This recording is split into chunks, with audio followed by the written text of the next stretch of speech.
Third person आया ना, उसकी जो ना पूरा कामयाब होगा वो उड़ाने में। हाँ, तो चलो, थर्ड पर्सन को मेरा दोस्त तुमको मुबारक, हथेली पे रखना, संभाल के रखना, है ना। गाइस, आखिर रिसॉर्ट में हुआ क्या था? ये जो रिसॉर्ट वाला मामला है ये सामने आ चुका है और कुलसुम नायक ने एक ऐसे थर्ड पर्सन की तरफ इशारा कर दिया है जिसकी वजह से कुलसुम नायक और शबनम पठान की दोस्ती में जो है दरार आई। लेकिन सबसे बड़ा सवाल ये है, आखिर ये थर्ड पर्सन कौन है? देखो, सोशल मीडिया पर जो है अब मरियम शेख का नाम काफ़ी डिस्कशन में आ रहा है। लेकिन एक बात क्लियर है, कुलसुम नायक ने अभी तक खुद मरियम शेख का नाम लेकर कोई कंफर्मेशन नहीं दी है। लेकिन उन जैसे कि सारी चीज़ों को देखा जाए, जिस हिसाब से चीज़ें चल रही है, जैसे लोग एनालाइज कर रहे हैं, अज्यूम कर रहे हैं, उसमें सिर्फ और सिर्फ मरियम शेख का नाम सामने आ रहा है। देखो, कुलसुम नायक ने अपने वीडियो में काफ़ी कुछ ऐसा कहा है जिससे साफ साफ लग रहा है कि उन्हें इस बात का बहुत ज़्यादा दुख है कि उनकी दोस्ती शबनम पठान जो है किसी और की बातों में आ गई। किसी और की बातों की वजह से उनकी और शबनम पठान की दोस्ती में दरार आई। कुलसुम नायक ने ये भी कहा कि उन्हें रिसॉर्ट में मिलाने के लिए नहीं बुलाया गया था और उनका इशारा काफ़ी क्लियर था, अगर सच में किसी को मिलाना होता तो उन्हें भी बुलाया जाता, उन्हें भी साथ में इंक्लूड किया जाता। देखो, अब यहाँ एक और चीज़ गौर करने वाली है, जब लोगों को एक साथ होकर घूमने जाना है, घूम रहे हैं, साथ सफ़र कर रहे हैं, अजमेर जा रहे हैं, अगर मकसद सच में दोस्ती को जोड़ना था तो कुलसुम को भी साथ ले जाया जा सकता था।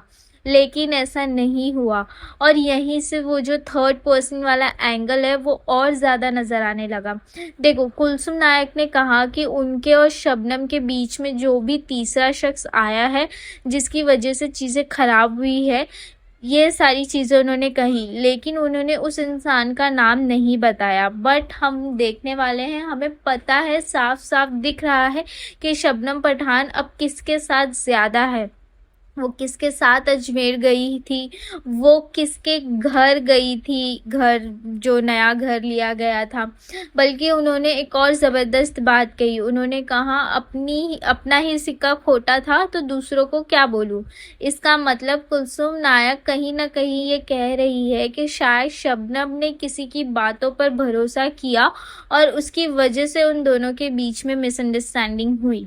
और फिर कुलसुम की एक लाइन ने लोगों का ध्यान खींच लिया, मेरा दोस्त तुमको मुबारक, संभाल के रखना। अब सोचिए, अगर दोस्ती पूरी तरह ख़त्म हो चुकी होती, अगर नफ़रत होती, अगर रिश्ता बिल्कुल टूट चुका होता, तो क्या कुलसुम नायक इस तरह की बात करती? शायद नहीं। बल्कि उनकी बातों से ऐसा लग रहा है कि वो शबनम से नाराज़ कम और हर्ट ज़्यादा है। उन्हें शायद सबसे ज़्यादा दुख इस बात का है कि जिस दोस्त से उन्हें सबसे ज़्यादा उम्मीद थी कि वो हमेशा उनके साथ रहेगी, उसी दोस्त ने किसी तीसरे इंसान की बातों पर भरोसा कर लिया। और इस चीज़ की वजह से आपने नोटिस किया होगा, इन दोनों ने अभी तक एक दूसरे को कम्प्लीटली सोशल मीडिया से हटाया नहीं है। ना एक दूसरे को कम्प्लीटली अनफॉलो किया गया और ना ही पुरानी रील्स और मेमोरीज डिलीट की गई। तो क्या इसका मतलब ये है कि मामला अभी भी सॉर्ट आउट हो सकता है? देखो, मेरी नज़र में तो बिल्कुल हो सकता है। अगर कुलसुम नायक और शबनम पठान एक बार आमने सामने बैठकर बिना किसी थर्ड पर्सन के बात करे तो शायद पता चल सकता है कि असली मिसअंडरस्टैंडिंग शुरू कहाँ से हुई थी। लेकिन अब सबसे बड़ा सवाल वही है, आखिर वो थर्ड पर्सन कौन है? क्या सोशल मीडिया पर जिस नाम की डिस्कशन हो रही है, यानी मरियम शेख, वही इस पूरे मामले में थर्ड पर्सन है, या फिर कुलसुम का इशारा किसी और की तरफ है? जब तक कुलसुम नायक खुद नाम लेकर नहीं बताती, कंफर्म नहीं करती, तब हम तब तक हम कुछ नहीं बोल सकते। लेकिन जिस तरह से कुलसुम नायक बार बार कह रही है सब बताऊंगी, उससे लगता है कि वो एक बार सामने आके सारा सच ज़रूर बताएगी। और अगर आने वाले किसी व्लॉग में कुलसुम नायक ने उस थर्ड पर्सन का नाम बता दिया तो यकीन मानिए पूरा मामला एक नए मोड़ पर जा सकता है। तो गाइज़ अब आप बताइए, आपको क्या लगता है कुलसुम नायक और शबनम पठान की दोस्ती किस वजह से टूटी? और सबसे बड़ा सवाल, क्या मरियम शेख वही थर्ड पर्सन है या कहानी में कोई और नाम सामने आने वाला है?